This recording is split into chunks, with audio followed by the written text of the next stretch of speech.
with coastline that stretches for more than 60 miles. South Carolina's Grand Strand is home to some of America's most beautiful beaches. Here in Myrtle Beach, family-friendly activities, energetic nightlife, and natural attractions have made this place a tourist hotspot for decades. As a beach town, seafood's a real star of the show here, from crispy fried fish to creative daily specials. And of course, Carolina classics like shrimp and grits. I'm here to savor every last bite of this city's freshest catch. Let's dive in. It's time to head out of Studio 1A and hit the road for a new kind of culinary adventure. Follow me as I taste some of the most iconic foods around the country and meet the families behind them. Together, we're going to learn how a good meal has the power to connect us to our past, our future, and each other.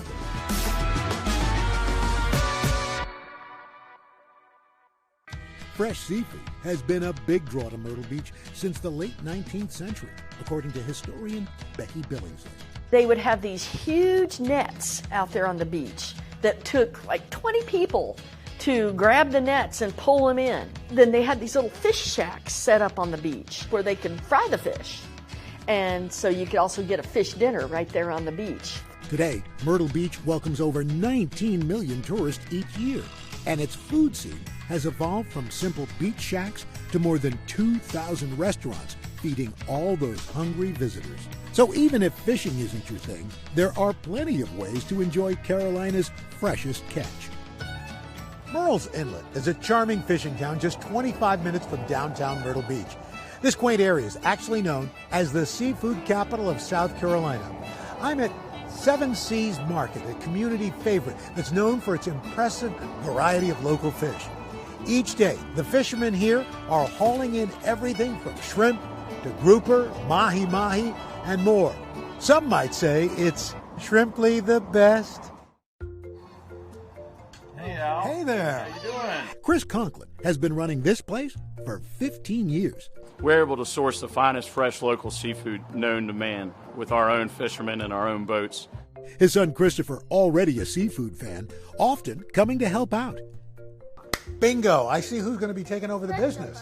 Seven Seas was founded by Chris's dad, Phil Conklin, in 1985. So this is a giant bluefin tuna. There's Phil, my dad. Phil was an engine man in the Navy, later becoming an avid sports fisher. After a visit to Merls Inlet, he fell in love with the marsh's bountiful catch and was inspired by local markets that caught and sold their own seafood. We own 6 of our own boats now that fish for the snapper and grouper, and we have 2 shrimping boats as well. Merls Inlet has a long history of commercial fishing. Until the mid-20th century, slaves and black Americans who harvested fish here were known as creek boys. Following the Civil War, it became a paying job for any skilled fisherman. And they were young men who would have several families that they caught seafood for. The area's unique geography lends itself to a wide variety of fish and shellfish. So that inlet in between the ocean and the land is an interesting mix of brackish and fresh water. And that's where we get our oysters and clams and crabs and really unique, fresh, not too salty, but just salty enough. Today, Merls Inlet is a hotspot for nightlife with plenty of restaurants and bars, but few seafood markets remaining. Seven Seas is one of the last places still catching and selling its own fish. How we doing? Hey, fellas. What's going on? Hi. Have a good trip? Indeed. Nice. For Chris, a passion for seafood started as a kid. At 12 years old, he got his first fishing boat. On the weekends, catching flounder to sell at Seven Seas. He joined his dad full-time after college. We were like best friends, you know. We work all day, sweat, blood, tears, whatever. In the early 2000s, Chris's best childhood friend, Henry Ford, joined the business. We did a bunch of hunting and fishing together. Chris is like a brother to me. Henry soon became like a member of the family. The trio worked together until Phil's passing in 2018. It was a huge loss, but you just got to pick your chin up and keep on. Henry taking on more responsibilities. Today, he's a co-owner at Seven Seas. So the art to a very good fish display is to make them look like they're all swimming. The market offering up to a dozen local seafood options, from red snapper, bluefin tuna, to grouper, flounder, oysters, and of course, shrimp. They also bring in seafood from all across the country. Under Chris, they've expanded beyond retail, supplying several fine dining establishments across the city. How about this good-looking seafood we brought you?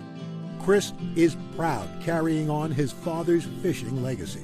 A lot of customers, they hold us near and dear to their heart, and they like to brag, so I enjoy being people's seafood guy. Time to see the seafood guy in action. 7 Seas processing thousands of pounds of fish and shrimp daily. I helped unload the market's latest catch, South Carolina white shrimp. Take it right up there to the scale. All right, here we go. On a good week, how many pounds will you sell of these? 1,000 pounds a day in the summertime. 1,000 Yes, pounds a day? Just shrimp, yes, sir.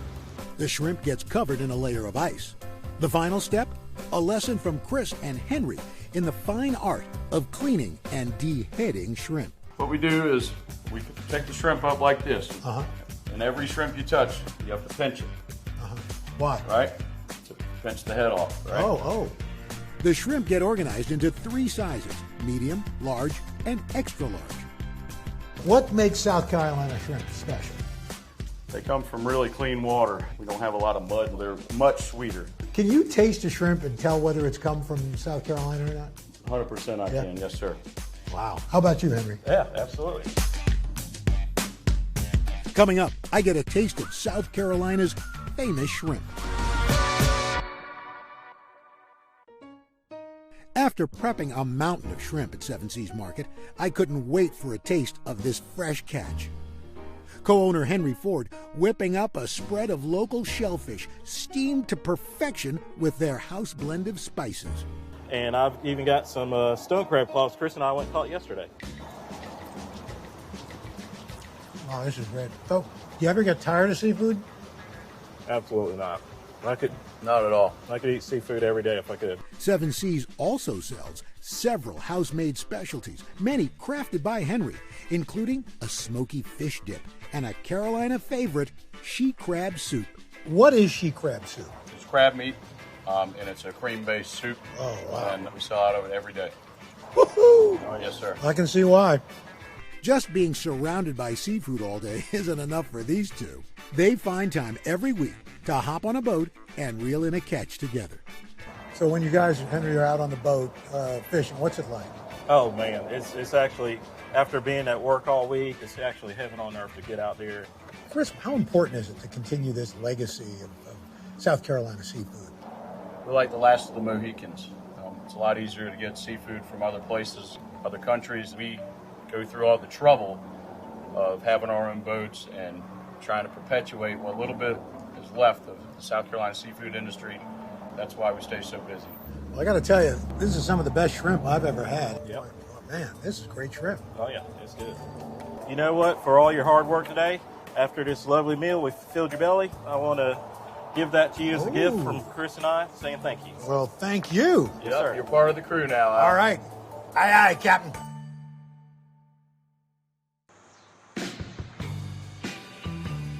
My definition of soul food is food that is made with love and care. My mom used to always tell me, son, don't never make anything or never sell anything that you wouldn't eat. So that's my definition of soul food. Word has it, if you're looking for some real soul food in Myrtle Beach, Big Mike's has the best soul food in town. Born and raised in Myrtle Beach, owner Mike Chestnut is a well-known member of this community, bringing people together with recipes from his mom's kitchen for over a decade. Just like from Mama's house. And I'm like, man, this is delicious. I can't think of any soul food restaurant that I go to that is better than this. Time to meet Big Mike. Nice Welcome to see Big Mike's. you, Yes, Mike. sir. Good to I'm see you. Al. All right. So Yes, sir. you guys all work here, right? Yes, sir. Yep. From Big Mike to Little Lennox, Big Mike's Soul Food isn't just family owned. You got all family from top to bottom. My wife, Maxine, she worked here. And then also my oldest son, Michael, and my youngest son, Marcus, and my daughter, Michaela. It's the whole family. I mean, it's a family reunion. A whole ball of every day. wax. Yes, sir. Mike Chestnut, a.k.a. Big Mike, has spent his entire life in Myrtle Beach, And he's become a well-known figure about town. He's always willing to give a hand to anybody who needs it, and he also takes pride in his work. Since I grew up here, I just want to feel like I'm giving back to the community. Serve as a deacon at our church and city councilman, involved in a lot of other organizations, whether it's the NAACP or American Culinary Federation. And then the restaurant, that's my true love, I'll be honest with you. Where'd your love of food come from? I would got to say it's from my mom. She could get in the kitchen at 7 o'clock in the morning and just had fun at what she was doing. Big Mike's mom, Rosalie Chestnut, worked in many restaurants in the area as a cook. With her encouragement, her son's kitchen career began at just 12 years old as a dishwasher. But it didn't take long for his diligence and talent to shine through. The chef that was there, he just saw something in me, and I remember he went to the general manager and said, "Hey, I want Mike to come back and prep with me." Mike worked the line at a country-style restaurant while going to school for not one, but 2 culinary programs. For nearly 20 years, Mike rose in the kitchen ranks, but he always dreamed of owning his own business. Mike soon found the answer to his prayers in a familiar spot. We saw this building, it was ready, and time was right. The high school used to be in the shopping center across the street, and we would actually jump the fence and come over here and eat lunch and go back. But who would ever thought that 40 years later we end up buying the place? Sadly, Mike's mother passing away before she could see him fulfill his dream. What do you think she would think of this place? I think she would be proud of us to say you're trying to do something to keep the family together and also provide a living and feed the family. What's the best advice she gave you? People always eat with their eyes. So if it looks good, it's going to be good. Oh man, does this look good. Sweet yams, mac and cheese, fried chicken, collard greens. Those are just a few of Big Mike's soul food specialties. Seafood basket, catfish with fries. Obviously, seafood is a big deal. Yes, sir. Here. What do you do seafood-wise? We do fried whiting, and then we do catfish. Serving up seafood is a sure way to catch diners' attention here in Myrtle Beach. Big Mike's Soul Food carries on a culinary legacy that's steeped in history. The term soul food was coined in the 1960s as a source of pride for many African Americans. But the cooking tradition has evolved over centuries and continents. African Americans, when they were forced to live here, they had to do what they had to do. So they incorporated what we had here into the taste they had there, and they incorporated their master's taste too. So it all merged together to be a French, English, Scottish, Dutch, African American, Native American melting pot of flavors. Soul food restaurants began popping up all over the United States as Black Americans migrated from the rural South, many becoming integral to their local communities. Is it important to have a Black-owned yeah. restaurant? No question. As part of the food scene? Yes, sir. It lets the community know, hey, if Mike can do it, I can do it. Because I tell people, I grew up in a little area outside the city called Race Path. A lot of drugs, a lot of crime, and who would ever thought that we would be able to open up a restaurant in the heart of Myrtle Beach. I couldn't wait to get into the heart of this restaurant, the kitchen.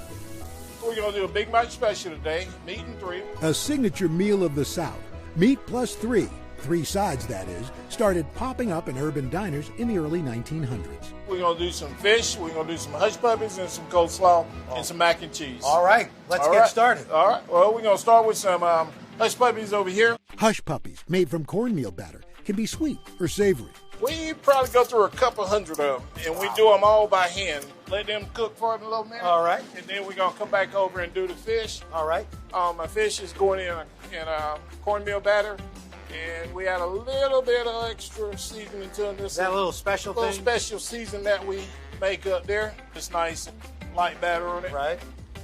With our fish and first side in the fryers, Mike whips up some coleslaw. Starting with all the usual fixings, cabbage, mayo, vinegar. But Big Mike has another secret ingredient up his sleeve. Some people don't put relish in it, but I put relish in mine. Relish? Oh, that's good. And the sweetness of the relish. And that relish, I would have never thought of adding relish. And with our fish a golden brown, hush puppies fried to perfection, and coleslaw ready to serve. Time for the third side, mac and cheese. Just how his mama made it. There we go. Ooh. Big Mike special. Oh my gosh. Get a hidden spot. I mean, it's so light. Yes, sir. Yes, sir. It's not a heavily breaded fish. And I'm a huge hush puppy. Okay. It's got this sweetness to it. Yes, sir. That is about as good as it gets. All right. Wow. Wow is right. I haven't had flaky fish like this since I was a kid back in St. Albans, Queens. I clean my plate, just like everybody else who walks through the doors here.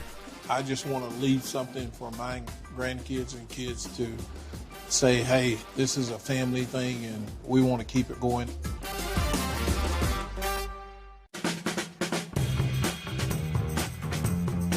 Just a stone's throw from the shore is Myrtle Beach's Arts and Innovation District.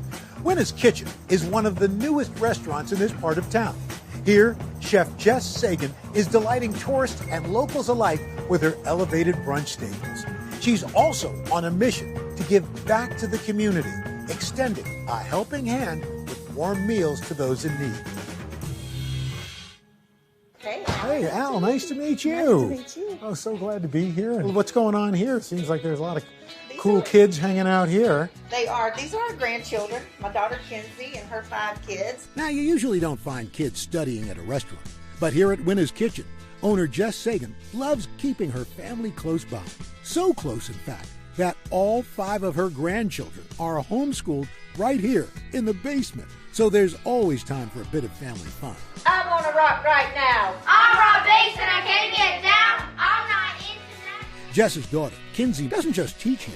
She's also the co-owner and deeply invested in the heart and soul of this culinary adventure. I'm the brains and she's the brawn, but she's also the brains. I do a lot of the creative elements of the menu, but the day-to-day kitchen line restaurant is Kinsey. Even the name of the place is a nod to family. My mom's name was Linda. Her nickname was Winna. And when my mom passed away, she had a lot of regrets. And I knew that opening a restaurant was something that I would have a regret about if we didn't give it a shot. It was pursuing a dream, but also investing in a community that we believed in. At Wns Kitchen, those facing homelessness are able to enjoy a meal totally free of charge. We say this all the time. We didn't open a 30-seat restaurant to make a lot of money. We opened a 30-seat restaurant to make an impact. And how do you do that? Our patrons can pay $5 and they'll either hang a card, it'll say number 1, and we'll feed somebody for it, or they can take that card with them, and if they see somebody out on the street that they think needs it, they can give it to them. But our goal is to kind of restore dignity to people. They get to sit down at a table or the bar and be served. It's a calling that stems from her own journey. There was a point in your life where things were pretty tough. In my mid to late 20s, I took a leave of sanity, I say. I just checked out, and I ended up making some really bad choices that led me into a place of addiction and ultimately homelessness. Then I ended up going to live at the rehab program for homeless people, and I completed that program, and almost 6 years later, here we are. In rehab, Jess met her future husband, Walt, a volunteer from a local church program. Back on her feet, she devoted her professional life to her faith, serving as a worship pastor for 2 decades. What led you to opening up a restaurant? It is the food. We love to eat, y'all. Jess and Kinsey got their start in the food world by catering benefits for a local nonprofit. After a string of successful dinners, they took the plunge, opening Wns Kitchen in 2021. The first item on their menu? The free #1 special. So what about for the folks who come in who need that meal? What's their reaction? The #1 reaction we get is they are so hesitant to let us serve them. We often have people, they're like, hey, do you need help with the dishes? And I'm like, no, you're a patron. Jess doesn't stop at serving free meals. She's given many a second chance, employing people who have faced addiction or homelessness. Not a lot of restaurants give back to the community. How did that evolve? So there's this passage of scripture, when you invite people to your house for a meal, invite the lowly in. And I would say it's easy to do nice things for people who are going to do nice things for you. But the real gift in the kingdom for us is doing things for people who can't do anything for you. And showing up for people who can't show up back. And loving people who might not ever love you back or even appreciate you back. That's really investing in people. And that's who we want to be. I mean, it's like dignity's on the menu. It is. Dignity is on the menu. Kinsey is just as passionate about her mother's mission. I'm so proud of my mom. You're doing great, sweetie. I love you. She has experienced such a hard life, and her attitude, her ability to overcome is just, I think most people would just lay down and give up, and it just drives her to do more and be more. She teaches her kids at Wns so they can learn from their grandma's compassion on a daily basis.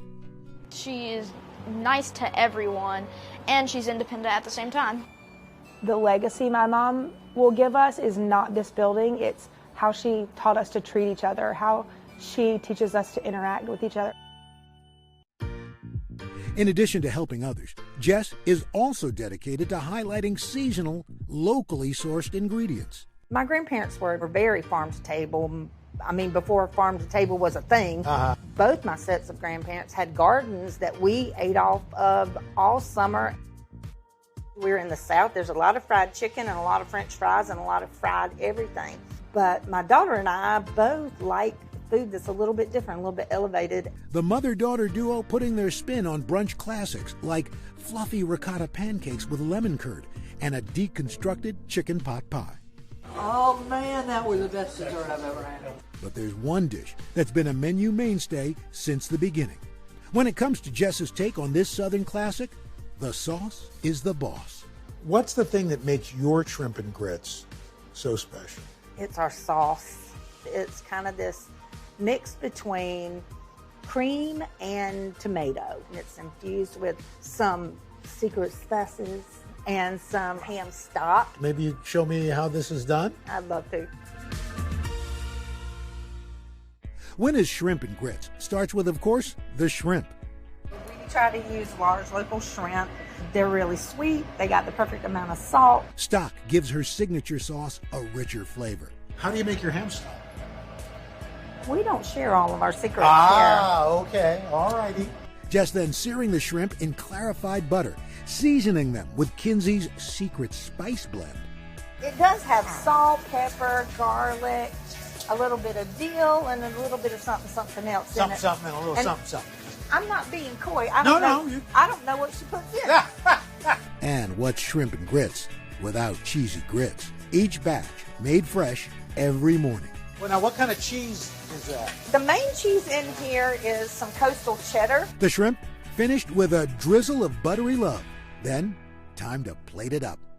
So we're going to let you help finish this off. Alrighty. This is a little bit of Parmesan that we've just kind of chunked up. To top it off, cherry tomatoes and some microgreens. And of course, the best part, tasting. That's fantastic, Jess. When you present something like this to the community, how much pride does this bring you and Kinsey? I think it's why we do what we do. You know, shrimp and grits is really a humble dish. And we've just taken it and put a ton of care into it. When I was growing up, people would say, love is a secret ingredient. It's true.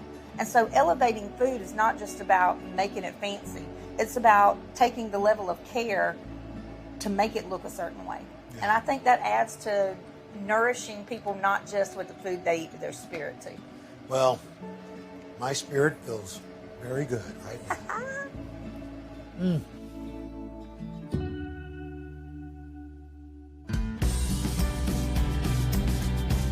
Whether you're looking to kick back with casual beachy fare or enjoy elevated modern menus, Myrtle Beach is a seafood lover's paradise. The very best of South Carolina's most beloved dishes can all be found right here. And there's no doubt that the thriving restaurant community shapes the heart and soul of this vibrant coastal city. This episode of Family Style is sponsored by Visit Myrtle Beach.